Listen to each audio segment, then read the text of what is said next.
नमस्कार। आज मैं आपको मुंशी प्रेमचंद जी की एक और अन्य रचना धिक्कार सुनाऊंगी। चलिए बिना किसी विलंब के शुरू करते हैं। अनाथ और विधवा मानी के लिए जीवन में अब रोने के सिवा दूसरा अवलंब न था। वे 5 वर्ष की थी जब पिता का देहांत हो गया। माता ने किसी तरह उसका पालन किया। 16 वर्ष की अवस्था में मोहल्ले वालों की मदद से उसका विवाह भी हो गया, पर साल के अंदर ही माता और पति दोनों विदा हो गए। इस विपत्ति में उसे अपने चचा वंशीधर के सिवा और कोई नजर न आया जो उसे आश्रय देता। वंशीधर ने अब तक जो व्यवहार किया था, उससे ये आशा न हो सकती थी कि वहां वे शांति के साथ रह सकेगी, पर वे सब कुछ सहने और सब कुछ करने को तैयार थी। वे गाली, झिड़की, मारपीट सब सह लेगी। कोई उस पर संदेह तो न करेगा, उस पर मिथ्या लांछन तो न लगेगा। शोधों और लुच्चों से तो उसकी रक्षा होगी। वंशीधर को कुल मर्यादा की कुछ चिंता हुई, मानी की याचना को अस्वीकार न कर सके। लेकिन 2-4 महीने में ही मानी को मालूम हो गया कि इस घर में बहुत दिनों तक उसका निबाह न होगा। वे घर का सारा काम करती, इशारों पर नाचती, सबको खुश रखने की कोशिश करती, पर ना जाने क्यों चचा और चची दोनों उससे जलते रहते। उसके आते ही मेहरी अलग कर दी गई। नहलाने धुलाने के लिए एक लौंडा था, उसे भी जवाब दे दिया गया। पर मानी से इतना उबार होने पर भी चचा और चची ना जाने क्यों उससे मुंह फुलाए रहते। कभी चचा गुड़गियां जमाते, कभी चची कोसती। यहाँ तक कि उसकी चचेरी बहन ललिता भी बात बात पर उसे गालियां देती। घर भर में केवल उसका चचेरा भाई ही गोकुल उससे सहानुभूति रखता था। उसी की बातों में कुछ स्नेह का परिचय मिलता था। वे अपनी माता का स्वभाव जानता था। अगर वे उसे समझाने की चेष्टा करता या खुल्लम खुल्ला मानी का पक्ष लेता, तो मानी को एक घड़ी घर में रहना कठिन हो जाता। इसलिए उसकी सहानुभूति मानी ही को दिलासा देने तक रह जाती थी। वे कहता, बहन, मुझे कहीं नौकर हो जाने दो, फिर तुम्हारे कष्टों का अंत हो जाएगा। तब देखूंगा कौन तुम्हें तिरछी आंखों से देखता है। जब तक पढ़ता हूं तभी तक तुम्हारे बुरे दिन हैं। मानी ये स्नेह में डूबी हुई बात सुनकर पुलकित हो जाती और उसका रोआ रोआ गोकुल को आशीर्वाद देने लगता। आज ललिता का विवाह है। सवेरे से ही मेहमानों का आना शुरू हो गया है। गहनों की झनकार से घर गूंज रहा है। मानी भी मेहमानों को देख देख कर खुश हो रही है।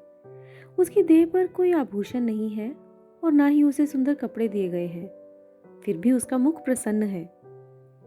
आधी रात हो गई थी। विवाह का मुहूर्त निकट आ गया था। जनवासे से पहनावे की चीजें आईं। सभी औरतें उत्सुक हो होकर उन चीजों को देखने लगी। ललिता को आभूषण पहनाए जाने लगे।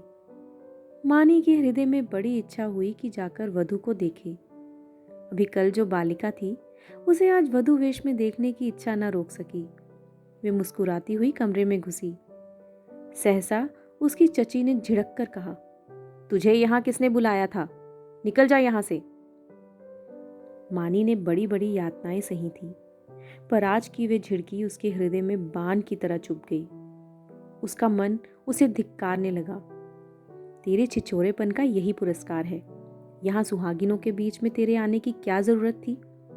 वे खिसियाई हुई कमरे से निकली और एकांत में बैठकर रोने के लिए ऊपर जाने लगी। सहसा जीने पर उसी इंद्रनाथ से मुठभेड़ हो गई। इंद्रनाथ गोकुल का सहपाठी और परम मित्र था। वह भी न्योते में आया हुआ था। इस वक्त गोकुल को खोजने के लिए ऊपर आया था।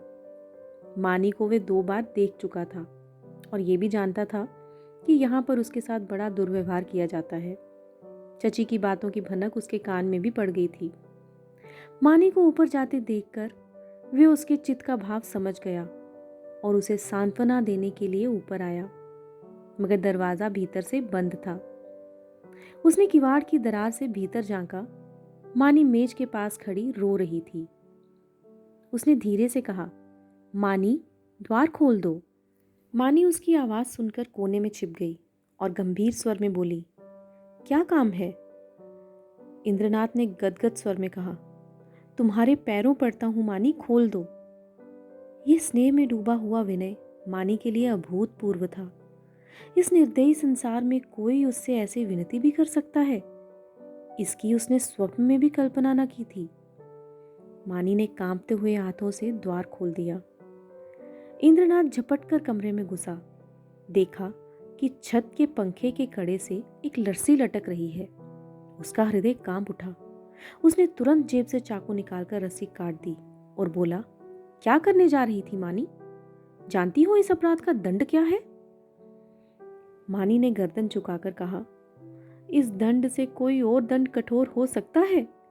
जिसकी सूरत से लोगों को घृणा है, उसे मरने के लिए भी अगर कठोर दंड दिया जाए तो मैं यही कहूंगी कि ईश्वर के दरबार में न्याय का नाम भी नहीं है। इंद्रनाथ की आंखें सजल हो गईं। मानी की बातों में कितना कठोर सत्य भरा हुआ था। बोला, सदा ये दिन नहीं रहेंगे मानी। अगर तुम ये समझ रही हो कि संसार में तुम्हारा कोई नहीं है तो ये तुम्हारा भ्रम है। संसार में कम से कम एक मनुष्य ऐसा है जिसे तुम्हारे प्राण अपने प्राणों से भी प्यारे हैं। सहसा गोकुल आता हुआ दिखाई दिया। मानी कमरे से निकल गई।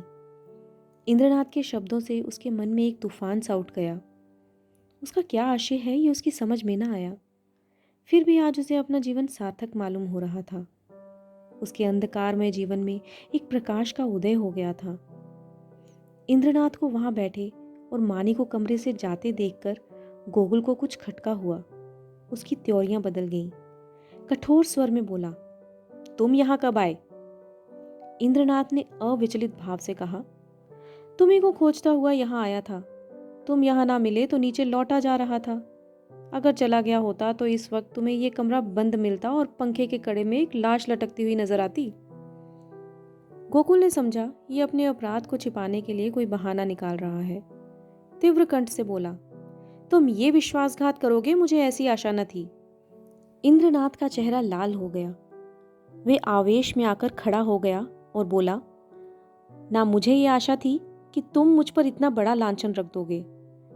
मुझे ये मालूम न था कि तुम मुझे इतना नीच और कुटिल समझते हो। मानी तुम्हारे लिए तिरस्कार की वस्तु हो, मेरे लिए वे श्रद्धा की वस्तु है और रहेगी। मुझे तुम्हारे सामने अपनी सफाई देने की जरूरत नहीं है, लेकिन मानी मेरे लिए उससे कहीं अधिक पवित्र है जितना तुम समझते हो। मैं नहीं जानता था कि इस वक्त तुम्हें ये बात कहूं या ना। इसके लिए और अनुकूल परिस्थितियों की राह देख रहा था, लेकिन मुआमला आ पड़ने पर कहना ही पड़ रहा है। मैं ये तो जानता था कि मानी का तुम्हारे घर में कोई आदर नहीं, लेकिन तुम लोग उसे इतना नीच और त्याज्य समझते हो, ये कि आज तुम्हारी माता जी की बातें सुनकर मालूम हुआ। केवल इतनी सी बात के लिए वे चढ़ावे के गहने देखने चली गई थी। तुम्हारी माता ने उसे इस तरह बुरी तरह झटका जैसे कोई कुत्ते को भी ना भिड़केगा। तुम कहोगे इसमें मैं क्या करूं? मैं कर ही क्या सकता हूं? जिस घर में एक अनाथ स्त्री पर इतना अत्याचार हो, उस घर का पानी पीना भी हराम है। अगर तुमने अपनी माता को पहले ही दिन समझा दिया होता तो आज ये नौबत ना आती। तुम इस इल्जाम से नहीं बच सकते। तुम्हारे घर में आज उत्सव है। मैं तुम्हारे माता पिता से कुछ नहीं बातचीत कर सकता, लेकिन तुमसे कहने में संकोच नहीं कि मानी को मैं अपने जीवन सहचरी बनाना अपने को धन्य समझूंगा। मैंने समझा था अपना कोई ठिकाना करके ये प्रस्ताव करूंगा, पर मुझे भय है कि और विलंब करने में शायद मानी से हाथ धोना पड़े। इसलिए तुम्हें और तुम्हारे घर वालों को चिंता से मुक्त करने के लिए मैं आज ही ये प्रस्ताव किए देता हूँ। गोकुल के हृदय में इंद्रनाथ के प्रति ऐसी श्रद्धा कभी न हुई थी। उस पर ऐसा संदेह करके वे बहुत ही लज्जित हुआ। उसने ये अनुभव भी किया कि माता के भय से मैं मानी के विषय में तटस्थ रहकर कायरता का दोषी हुआ हूँ। ये केवल कायरता थी और कुछ नहीं। कुछ झेमता हुआ बोला, अगर अम्मा ने मानी को इस बात पर झिड़का तो वे उनकी मूर्खता है। मैं उनसे अवसर मिलते ही पूछूंगा। इंद्रनाथ, अब पूछने पाछने का समय निकल गया। मैं चाहता हूं कि तुम मानी से इस विषय में सलाह करके मुझे बतला दो। मैं नहीं चाहता कि अब वे क्षण भर भी यहाँ रहे। मुझे आज मालूम हुआ वे गर्विणी प्रकृति की स्त्री है, और सच पूछो तो मैं उसके स्वभाव पर मुग्ध हो गया हूँ। ऐसी स्त्री अत्याचार नहीं सह सकती। गोकुल ने डरते डरते कहा, लेकिन तुम्हें मालूम है वे विधवा है।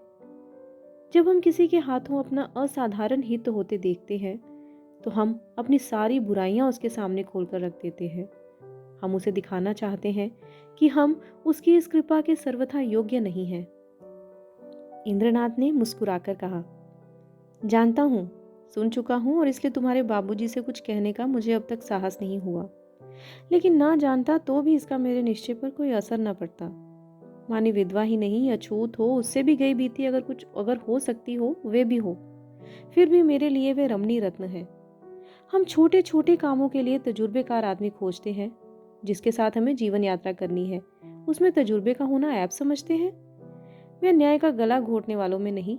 विपत्ति से बढ़कर तजुर्बा सिखाने वाला कोई विद्यालय आज तक नहीं खुला। जिसने इस विद्यालय में डिग्री ले ली उसके हाथों में हम होकर जीवन की बागडोर दे सकते हैं। किसी रमणी का विधवा होना मेरी आंखों में दोष नहीं, गुण है। गोकुल ने पूछा, अगर तुम्हारे घर वाले आपत्ति करें तो? इंद्रनाथ ने प्रसन्न होकर कहा, मैं अपने घर वालों को इतना मूर्ख नहीं समझता कि इस विषय में आपत्ति करें, लेकिन वे आपत्ति करें भी तो मैं अपनी किस्मत अपने हाथ में रखना पसंद करता हूँ। मेरे बड़ों को मुझ पर अनेकों अधिकार हैं। बहुत सी बातों में मैं उनकी इच्छा को कानून समझता हूँ, लेकिन जिस बात को मैं अपनी आत्मा के विकास के लिए शुभ समझता हूँ उसमें मैं किसी से दबना नहीं चाहता। मैं इस गर्व का आनंद उठाना चाहता हूँ कि मैं स्वयं अपने जीवन का निर्माता हूँ। गोकुल ने कुछ शंकित होकर कहा, और मानी ना मंजूर करे तो? इंद्रनाथ को यह शंका बिल्कुल निर्मल जान पड़ी। बोले, तुम इस समय बच्चों की सी बातें कर रहे हो गोकुल। ये मानी हुई बात है कि मानी आसानी से मंजूर ना करेगी। वे इस घर में ठोकरें झिड़कियां सहेगी, गालियां सुनेगी, पर इसी घर में रहेगी। युगों के संस्कारों को मिटा देना आसान नहीं है, लेकिन हमें उसको राजी करना पड़ेगा। उसके मन में संचित संस्कारों को निकालना पड़ेगा। मैं विधवाओं के पुनर्विवाह के पक्ष में नहीं हूँ। मेरा ख्याल है कि पतिव्रत का ये अलौकिक आदर्श संसार का अमूल्य रत्न है और हमें बहुत सोच समझकर उस पर आघात करना चाहिए। लेकिन मानी के विषय में यह बात नहीं उठती। प्रेम और भक्ति नाम से नहीं, व्यक्ति से होती है। जिस व्यक्ति की उसने सूरत भी नहीं देखी, उससे प्रेम नहीं किया, केवल रस्म की बात है। इस आडंबर की, इस दिखावे की हमें परवाह नहीं करनी चाहिए। देखो, शायद कोई तुम्हें बुला रहा है। मैं भी जा रहा हूँ। 2-3 दिन में फिर मिलूंगा, मगर ऐसा ना हो कि तुम संकोच में पड़कर सोचते विचारते रह जाओ और दिन निकलते चले जाएं।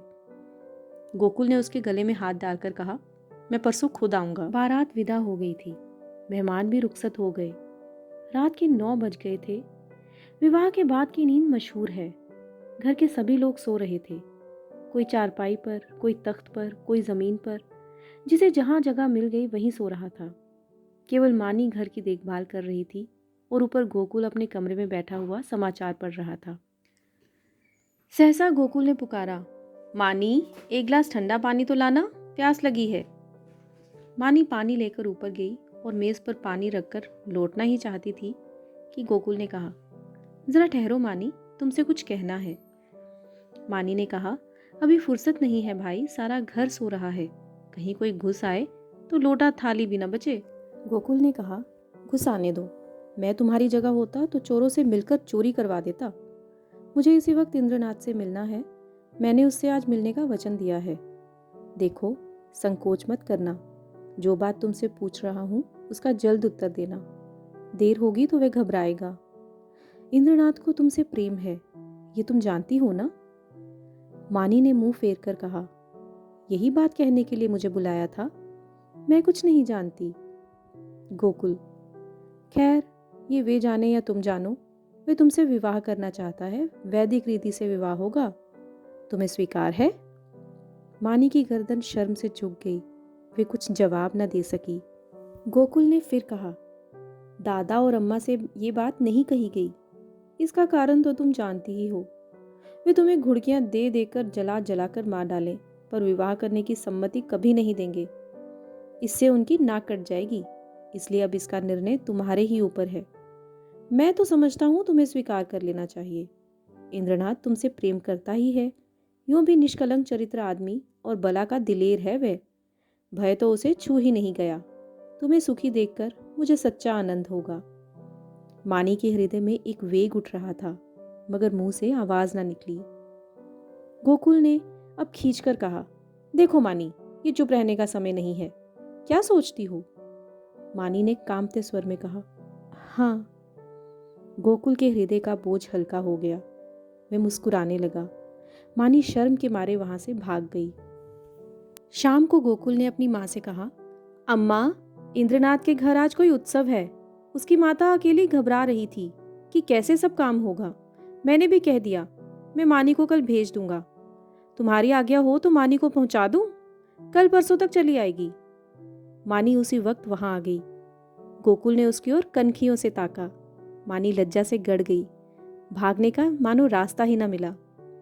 माँ ने कहा, मुझसे क्या पूछते हो? वे जाती है तो ले जाओ। गोकुल ने मानी से कहा, कपड़े पहनकर तैयार हो जाओ, तुम्हें इंद्रनाथ के घर चलना है। मानी ने आपत्ति की, मेरा जी अच्छा नहीं है, मैं न जाऊंगी। गोकुल की माँ ने कहा, चली क्यों नहीं जाती? क्या वहां कोई पहाड़ खोदना है? मानी एक सफेद साड़ी पहनकर तांगे पर बैठी तो उसका हृदय कांप रहा था और बार बार आंखों में आंसू भर आते थे। उसका हृदय बैठ जाता था मानो नदी में डूबने जा रही हो। तांगा कुछ दूर निकल गया तो उसने गोकुल से कहा, भैया मेरा जी ना जाने कैसा हो रहा है, घर चलो, तुम्हारे पैर पड़ती हूँ। गोकुल ने कहा, तू पागल है, वहां सब लोग तेरी राह देख रहे हैं और तू कहती है लौट चलो। मानी, मेरा मन कहता है कोई अनिष्ट होने वाला है। गोकुल, और मेरा मन कहता है कि तू रानी बनने जा रही है। मानी, 10-5 दिन ठहर क्यों नहीं जाते? कह देना मानी बीमार है। गोकुल, पागलों की सी बातें ना करो। मानी, लोग कितना हंसेंगे। गोकुल, मैं शुभ कार्य के किसी और की हंसी की परवाह नहीं करता। मानी, अम्मा तुम्हें घर में घुसने ना देंगी, मेरे कारण तुम्हें भी झिड़कियां मिलेंगी। गोकुल, इसकी कोई परवाह नहीं है, उसकी तो मुझे आदत है। तांगा पहुंच गया। इंद्रनाथ की माता विचारशील महिला थीं। उन्होंने आकर वधु को उतारा और भीतर ले गईं। गोकुल वहां से चला तो 11 बज रहे थे। एक ओर तो शुभ कार्य को पूरा करने का आनंद था, दूसरी ओर भय था कि कल मानी ना जाएगी तो लोगों को क्या जवाब दूंगा। उसने निश्चय किया, चलकर साफ साफ कह दूं, छिपाना व्यर्थ है। आज नहीं कल, कल नहीं परसों तो सब कुछ कहना ही पड़ेगा, क्यों ना आज ही कह दूं। वे निश्चय करके घर में दाखिल हुआ। माता ने किवाड़ खोलते हुए कहा, इतनी रात तक क्या करने लगे? उसे भी क्यों ना लेते आए? कल सवेरे चौका बर्तन कौन करेगा? गोकुल ने सिर झुकाकर कहा, वे तो अब शायद लौट कर ना आए अम्मा, उसके वहीं रहने का प्रबंध हो गया है। माता ने आंखें फाड़कर कहा, क्या बकता है, भला वे वहां कैसे रहेगी? गोकुल, इंद्रनाथ से उसका विवाह हो गया है। माता मानो आकाश से गिर पड़ी। उसे कुछ सुध ना रही कि मेरे मुंह से क्या निकल रहा है। कुलांगार, भड़वा, हरामजादा, ना जाने क्या क्या कहा। यहां तक कि गोकुल का धैर्य चरम सीमा का उल्लंघन कर गया। उसका मुंह लाल हो गया, त्योरियां चढ़ गई। बोला, अम्मा बस करो, अब मुझ में इससे ज्यादा सुनने का सामर्थ्य नहीं है। अगर मैंने कोई अनुचित कर्म किया होता तो आपकी जूतियां खाकर भी सिर न उठाता, मगर मैंने कोई अनुचित कर्म नहीं किया। मैंने वही किया जो ऐसी दशा में मेरा कर्तव्य था और जो हर भले आदमी को करना चाहिए। तुम मूर्ख हो, तुम्हें नहीं मालूम कि समय की क्या प्रगति है, इसलिए अब तक मैंने धैर्य के साथ तुम्हारी गालियां सुनी। तुमने, और मुझे दुख के साथ कहना पड़ रहा है, कि पिताजी ने भी मानी के जीवन को नरकीय बना दिया था। तुमने उसे ऐसी ऐसी ताड़नाएं दी जो कोई अपने शत्रु को भी ना दे। इसलिए ना कि वे तुम्हारी आश्रित थी, इसलिए कि वे तुम्हारी अनाथिन थी। अब वे गालियां खाने यहां ना आएगी अम्मा। जिस दिन तुम्हारे घर विवाह का उत्सव हो रहा था, तुम्हारे ही एक कठोर वाक्य से आहत होकर वे आत्महत्या करने जा रही थी। इंद्रनाथ उस समय ऊपर ना पहुंचता तो आज हम तुम सारा घर हवालात में बैठा होता। माता ने आंखें मटकाकर कहा, आहा, कितना सपूत बेटे हो तुम, कि सारे घर को संकट से बचा लिया। क्यों ना हो, अभी बहन की बारी है, कुछ दिनों में मुझे ले जाकर किसी के गले में बांधा ना, फिर तुम्हारी चांदी हो जाएगी। ये रोजगार सबसे अच्छा है, पढ़ लिख कर क्या करोगे? गोकुल मर्म वेदना से तिलमिला उठा। व्यथित कंठ से बोला, ईश्वर न करे कि कोई बालक तुम जैसी माता के गर्भ से जन्म ले, तुम्हारा मुंह देखना भी पाप है। ये कहता हुआ वह घर से निकल पड़ा और उन्मत्तों की तरह एक तरफ चल खड़ा हुआ। जोर से झोंके चल रहे थे, पर उसे ऐसा मालूम हो रहा था कि सांस लेने के लिए हवा नहीं है। 1 सप्ताह बीत गया, गोकुल का कहीं पता नहीं। इंद्रनाथ को बंबई में एक जगह मिल गई थी, वे वहां चला गया था। वहां रहने का प्रबंध करके वे अपनी माता को तार देगा और तब सास और बहू चली जाएंगी। वंशीधर को पहले संदेह हुआ कि गोकुल इंद्रनाथ के घर छिपा होगा, पर जब वहां पता न चला तो उन्होंने सारे शहर में खोज पूछ शुरू की। जितने मिलने वाले मित्र, स्नेही संबंधी थे, सभी के घर गए, पर सब जगह से साफ जवाब पाया, दिन भर दौड़ धूप कर शाम को घर आते तो स्त्री के आड़े हाथों लेते, और कोसो लड़के को, पानी पी पी कर कोसो, ना जाने तुम्हें कभी बुद्धि आएगी भी या नहीं। गई थी चुड़ैल जाने देती, एक बोझ सिर से टला, एक मेहरी रख लो काम चल जाएगा। जब वे नहीं थी तो घर क्या भूखों मरता था। विधवाओं के पुनर्विवाह चारों ओर तो हो रहे हैं, ये कोई अनहोनी बात तो नहीं थी। हमारे बस की बात होती तो विधवा विवाह के पक्षपातियों को देश से निकाल देते, शाप देकर जला देते, लेकिन ये हमारे बस की बात नहीं। फिर तुमसे इतना भी ना हो सका कि मुझसे तो पूछ लेती, मैं जो उचित समझता करता। क्या तुमने समझा था मैं दफ्तर से लौट कर ही नहीं आऊंगा, वही अंत्येष्टि हो जाएगी। बस लड़के पर टूट पड़ी, अब रो, खूब दिल खोल कर रो। संध्या हो गई थी। वंशीधर स्त्री को फटकारे सुनाकर द्वार पर उद्वेग की दशा में टहल रहे थे। रह रहकर मानी पर क्रोध आता था। इसी राक्षसी के कारण मेरे घर का सर्वनाश हुआ। न जाने किस बुरी संगत में आई कि घर को मिटाकर छोड़ा। वह न आई होती तो आज क्यों ये बुरे दिन देखने पड़ते। कितना होनहार, कितना प्रतिभाशाली लड़का था, ना जाने कहाँ गया। एकाएक एक बुढ़िया उनके समीप आई और बोली, बाबू साहब, ये खत लाई हूँ, ले लीजिए। वंशीधर ने लपक कर बुढ़िया के हाथ से पत्र ले लिया। उनकी छाती आशा से धक धक करने लगी। गोकुल ने शायद ये पत्र लिखा होगा। अंधेरे में कुछ न सूझा। पूछा, कहाँ से आई है? बुढ़िया ने कहा, वह जो बाबू हुसैनगंज में रहते हैं, जो बम्बई में नौकर हैं, उन्हीं की बहू ने भेजा है। वंशीधर ने कमरे में जाकर लैंप जलाया और पत्र पढ़ने लगे। मानी का खत था। लिखा था, पूज्य चाचा जी, अभागिनी मानी का प्रणाम स्वीकार कीजिए। मुझे ये सुनकर अत्यंत दुख हुआ कि गोकुल भैया कहीं चले गए और अब उनका कहीं पता नहीं है। मैं ही इसका कारण हूँ। ये कलंक मेरे ही मुख पर लगना था, वह भी लग गया। मेरे कारण आपको इतना शोक हुआ, इसका मुझे बहुत दुख है, मगर भैया अवश्य आएंगे, इसका मुझे विश्वास है। मैं भी 9 बजे वाली गाड़ी से बम्बई जा रही हूँ। मुझसे जो कुछ अपराध हुआ है उसे क्षमा कीजिए और चाची जी से मेरा प्रणाम कहिएगा। मेरी ईश्वर से यही प्रार्थना है कि शीघ्र ही गोकुल भैया सकुशल घर लौट आए। ईश्वर की इच्छा हुई तो भैया के विवाह में आपके चरणों के दर्शन करूंगी। वंशीधर ने पत्र को फाड़कर पुर्जे पुर्जे कर डाला। घड़ी में देखा तो 8 बज रहे थे। तुरंत कपड़े पहने सड़क पर आकर एका किया और स्टेशन चले। बम्बई मेल प्लेटफॉर्म पर खड़ी थी। मुसाफिरों में भगदड़ मची हुई थी। खोमचे वालों की चीख पुकार से कान पड़ी आवाज़ न सुनाई देती थी। गाड़ी छूटने में थोड़ी ही देर थी। मानी और उसकी सास एक जनाने कमरे में बैठी हुई थी। मानी सजल नेत्रों से सामने ताक रही थी।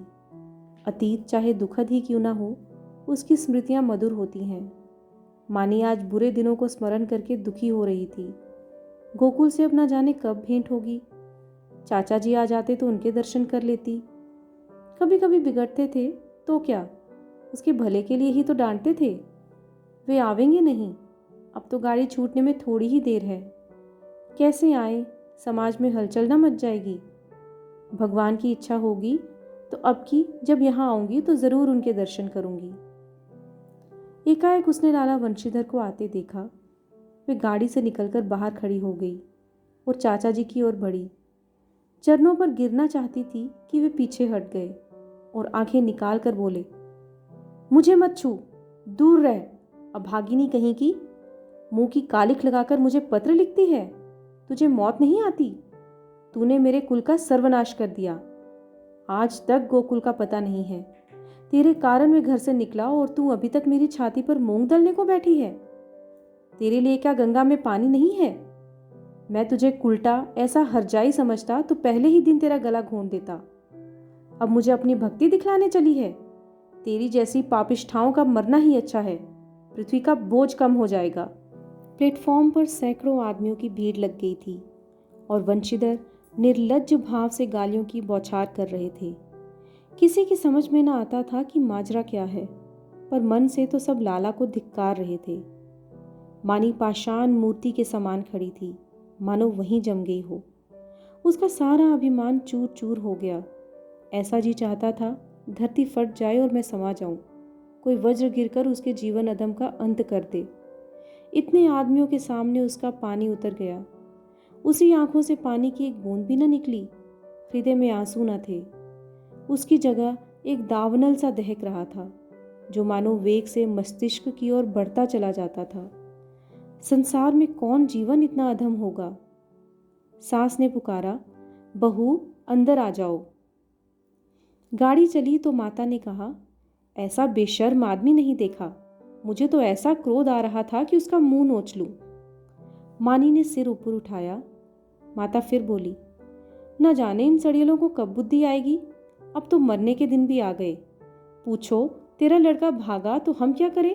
अगर ऐसे पापी ना होते तो ये वज्र क्यों गिरता? मानी ने फिर भी मुंह न खोला। शायद उसे कुछ सुनाई ही न दिया था। शायद उसे अपने अस्तित्व का ज्ञान भी नहीं था। वे टकटकी लगाए खिड़की की ओर ताक रही थी। उस अंधकार में जाने क्या सूझ रहा था। कानपुर आया। माता ने पूछा, बेटी कुछ खाओगी? थोड़ी सी मिठाई खा लो, 10 कब के बज गए। मानी ने कहा, अभी तो भूख नहीं है अम्मा, फिर खा लूंगी। माता जी सोईं, मानी भी लेटी, पर चचा की वे सूरत आंखों के सामने खड़ी थी और उनकी बातें कानों में गूंज रही थी। आह, मैं इतनी नीच हूँ, ऐसी पतित, कि मेरे मर जाने से पृथ्वी का भार हल्का हो जाएगा। क्या कहा था? तू अपने माँ बाप की बेटी है तो फिर मुंह मत दिखाना। ना दिखाऊंगी। जिस मुंह पर ऐसी कालिमा लगी है उसे किसी को दिखाने की इच्छा भी नहीं है। गाड़ी अंधकार को चीरती चली जा रही थी। मानी ने अपना ट्रंक खोला और अपने आभूषण निकालकर उसमें रख दिए। फिर इंद्रनाथ का चित्र निकालकर उसे देर तक देखती रही। उसकी आंखों से गर्व की एक झलक सी दिखाई दी। उसने तस्वीर रख दी और आप ही आप बोली, नहीं नहीं, मैं तुम्हारे जीवन को कलंकित नहीं कर सकती। तुम देवतुल्य हो।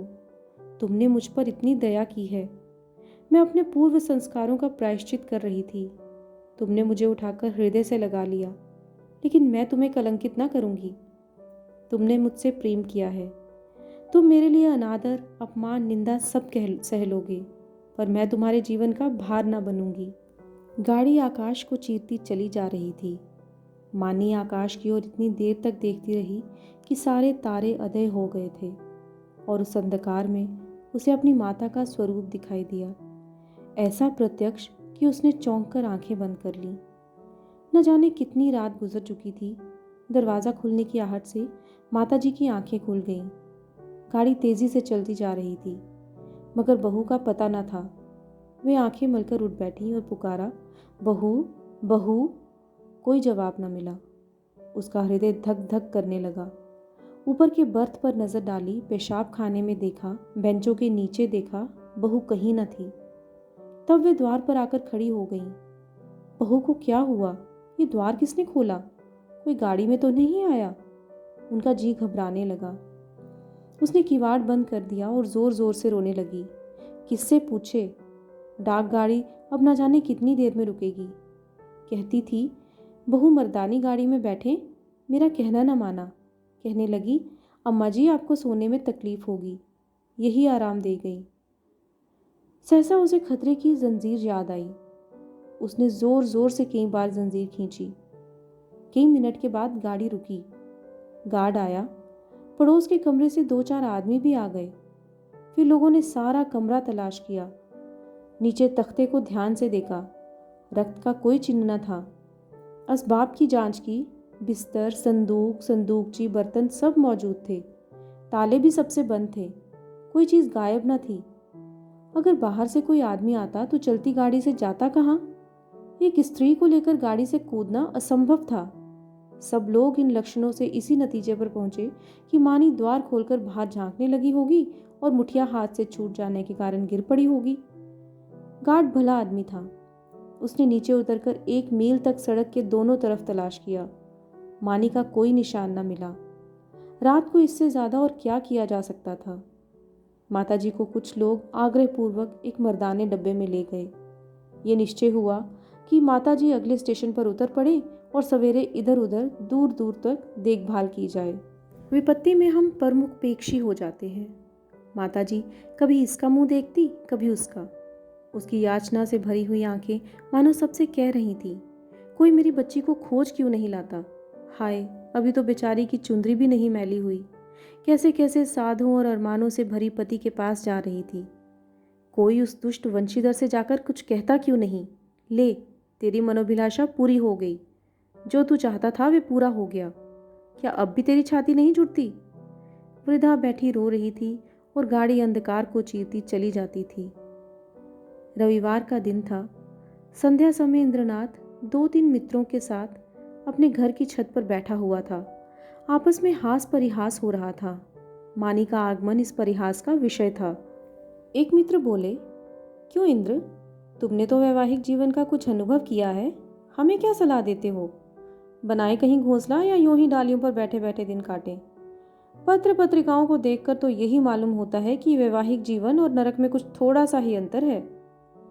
इंद्रनाथ ने मुस्कुराकर कहा, ये तो तकदीर का खेल है भाई, 16 आनो तकदीर का। अगर एक दिशा में वैवाहिक जीवन नरक तुल्य है तो दूसरी दिशा में स्वर्ग से कम नहीं। दूसरे मित्र बोले, विवाह के बाद आज़ादी कहाँ रहेगी? इंद्रनाथ, इतनी क्या, इसका शतांश भी न रहेगी।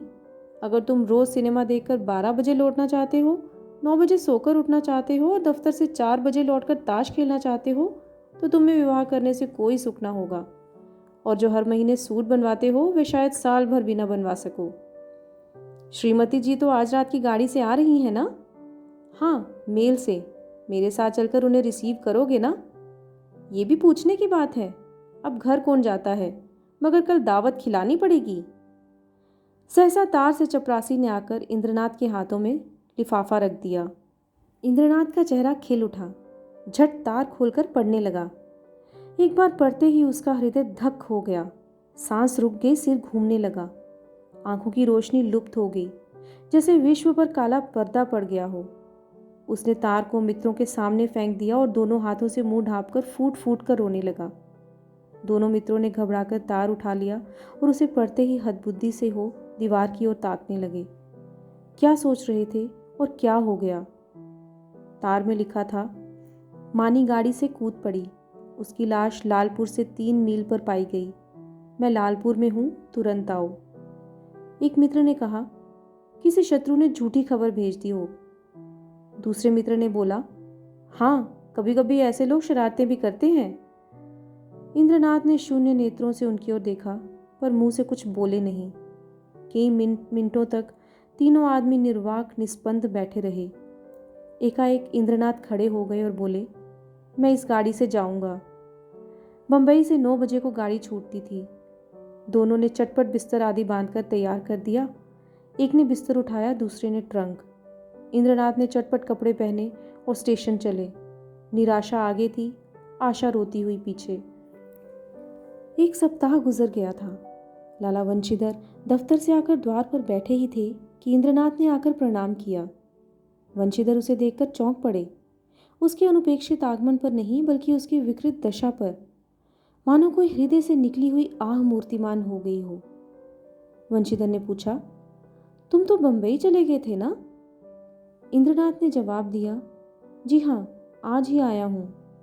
वंशीधर ने तीखे स्वर में कहा, गोकुल को तुम ले भी ते आए ना? तुम्हारी उससे कहाँ भेंट हुई? क्या बंबई चला गया था? जी नहीं, कल गाड़ी से मैं जब उतरा तो स्टेशन पर मिल गए। तो जाकर ले आओ ना, जो किया अच्छा किया। ये कहते हुए वे घर में दौड़े।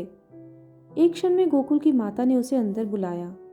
वे अंदर गया तो माता ने उसे सिर से पांव तक देखा और कहा, तुम बीमार थे क्या भैया?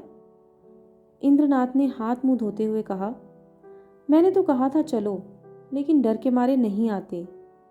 और था कहाँ इतने दिन? कहते थे देहातों में घूमता रहा।